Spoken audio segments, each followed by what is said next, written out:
بسم اللہ الرحمن الرحیم۔ محترم ناظرین السلام علیکم۔ ناظرین، ویڈیو شروع ہونے سے پہلے اس ویڈیو کو ایک لائک ضرور دیا کریں اور چینل کو بھی ضرور سبسکرائب کریں۔ ذوالنون مصری بیان کرتے ہیں کہ میں ایک دن گھر میں بیٹھا ہوا تھا کہ اچانک دل میں خیال آیا کہ باہر نکل کر نیل کے ساحل پہ جاؤں۔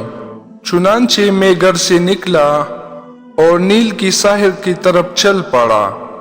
راستے میں نے دیکھا کہ ایک سیاہ رنگ کا زہریلا بچھو تیزی سے ساحل کی طرف جا رہا تھا۔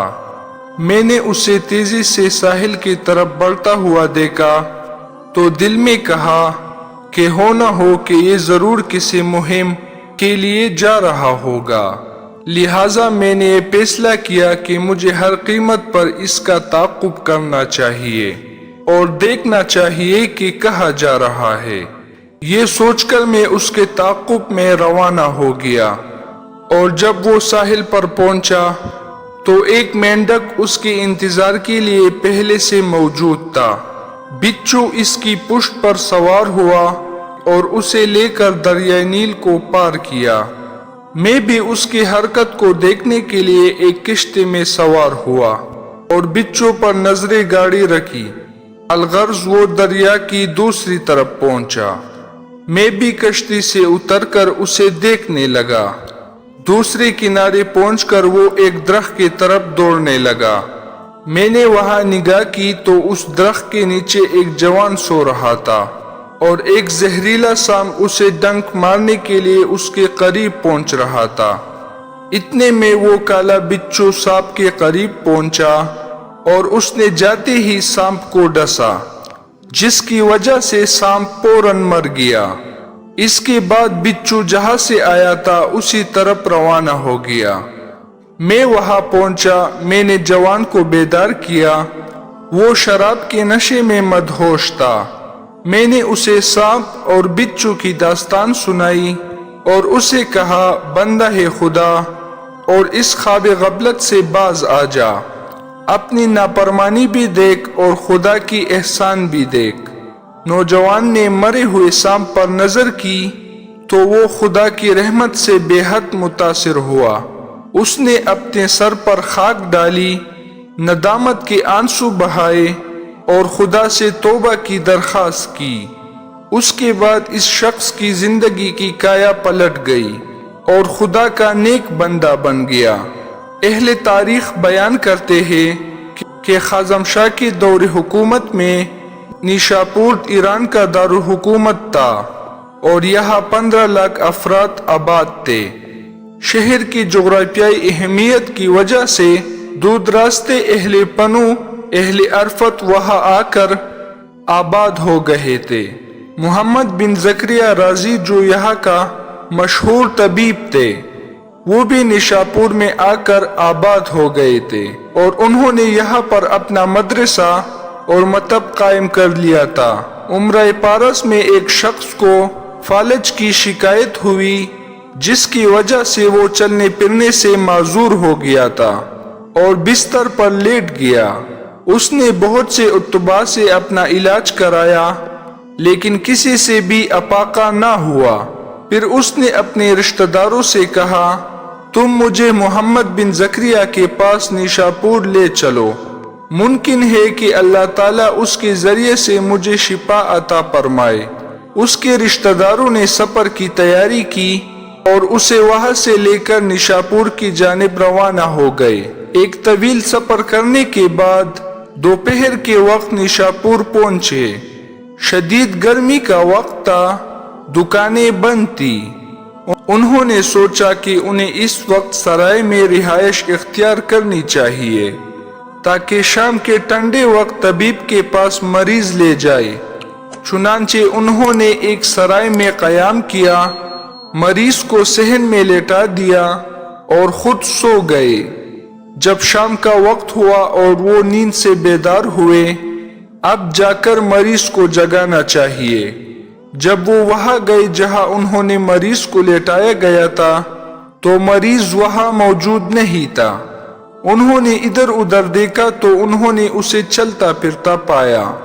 مریض کو یوں چلتا پھرتا دیکھ کر انہیں بہت تعجب ہوا، چنانچہ انہوں نے اس سے کہا، جناب علی، آپ تو چلنے پھرنے سے قاصر تھے، اچانک آپ صحت مند کیسے ہو گئے اور یوں بے دھڑک چلنے لگے؟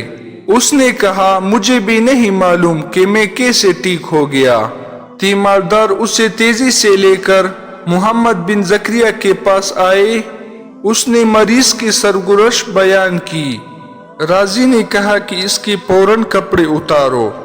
جب اس کے کپڑے اتارے تو اس کے کپڑوں میں دو بچھو دکھائی گئی۔ راضی نے کہا کہ اس پر خدا نے آج خود کرم کیا، اس کا علاج بچھو کا زہر تھا، اس سے جیسے ہی بچھو نے کاٹا تو یہ تندرست ہو گیا۔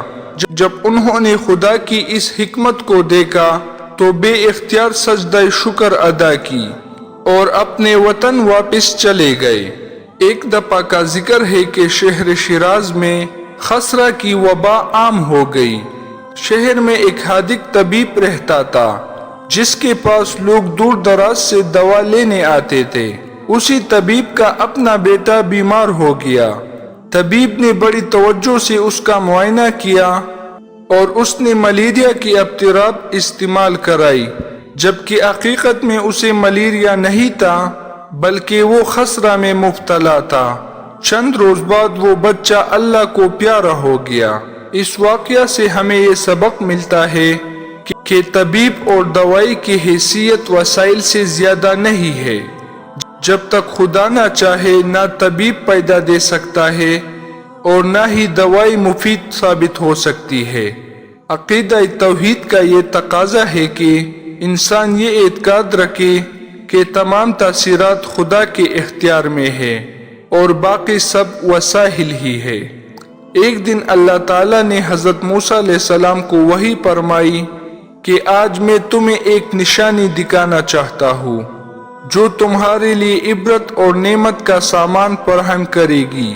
تم پلا گاؤں جاؤ، وہاں تمہیں 4 اشخاص ملے گے، ان سے گفتگو کرنا، ان سے ان کی حاجت پوچھنا اور ان کے پیشے اور کاروبار پوچھنا۔ الغرض فرمان خداوندی کے تحت موسیٰ علیہ السلام تشریف لے گئے۔ انہیں وہاں وہ 4 افراد دکھائی دیے، چنانچہ آپ نے ان سے گفتگو کی۔ ایک شخص نے کہا، میں کاشتکار ہوں، پچھلی سال زراعت میں مجھے نقصان اٹھانا پڑا تھا جس کی وجہ سے میں مقروض ہو گیا، پھر اس فصل کے لیے میں نے ادھار پہ بیچ لیا اور فصل کاشت کی ہے۔ آپ سے درخواست ہے کہ آپ خدا سے سوال کریں کہ وہ بارش نازل فرمائے تاکہ ہمارے فصلیں بہتر ہو اور ہم خسارہ سے بچ جائے۔ حضرت موسیٰ علیہ السلام نے دوسری شخص سے گفتگو کی تو اس نے کہا کہ میں کمہار ہوں، مٹی کے برتن بناتا ہوں، دور دراز سے مٹی لاتا ہوں، پھر اس سے بھگو کر اس سے گاڑا بنا دیتا ہوں، بعد میں اس سے برتن بنا کر دھوپ میں رکھتا ہوں اور انہیں خوش ہونے کے بعد انہیں پکا کر پھر فروخت کرتا ہوں۔ آپ سے میری یہ درخواست ہے کہ آپ اللہ سے دعا مانگے وہ بارش نہ برسائے، ورنہ میری ساری محنت ضائع ہو جائے گی اور مجھے خسارہ اٹھانا پڑے گا۔ حضرت موسیٰ علیہ السلام نے تیسری شخص سے گفتگو کی تو اس نے کہا، میں کھیت کا مزدور ہوں، نالیاں بنا دیتا ہوں، اگر آندھیاں آ جاتی ہے تو مجھے نالیاں بنانے میں آسانی ہوتی ہے، ورنہ میرا کام مشکل ہو جاتا ہے۔ آپ سے درخواست ہے کہ آپ اللہ تعالیٰ سے دعا کریں کہ وہ تیز آندھی بھیجے کہ میرے لیے سہولت پیدا ہو جائے۔ حضرت موسیٰ علیہ السلام نے چوتھے شخص سے گفتگو کی تو اس نے کہا، میں باغبان ہوں، میرے باغ میں بہت سے پھلدار درخت موجود ہیں، پھل پکنے کے قریب ہے، لیکن مجھے اندیشہ ہے کہ کہیں آندھی نہ آ جائے۔ اگر آندھی آ گئی تو میرے باغ کے پھلوں کو شدید نقصان ہوگا اور میں خسارے کا شکار ہو جاؤں گا۔ آپ سے میری درخواست ہے کہ آپ اللہ سے دعا مانگے کہ وہ ہمیں آندھی سے محفوظ رکھے۔ جب موسیٰ علیہ السلام نے ان لوگوں سے گفتگو کی اور سب کی جداگانہ خواہشات سنی تو انہوں نے آسمان کی طرف منہ کر کے کہا، پروردگار تو ہی کائنات کا مدبر ہے، تو ہی بہتر جانتا ہے کہ بندوں کی تعمیر کیسی کرنی چاہیے۔ امید کرتا ہوں کہ آپ کو آج کی ویڈیو اچھی لگی ہو، تو لہٰذا چینل کو سبسکرائب کریں اور ویڈیو کو ایک لائک ضرور دیا کریں۔ تب تک کے لیے ہمیں اجازت دے، اللہ حافظ۔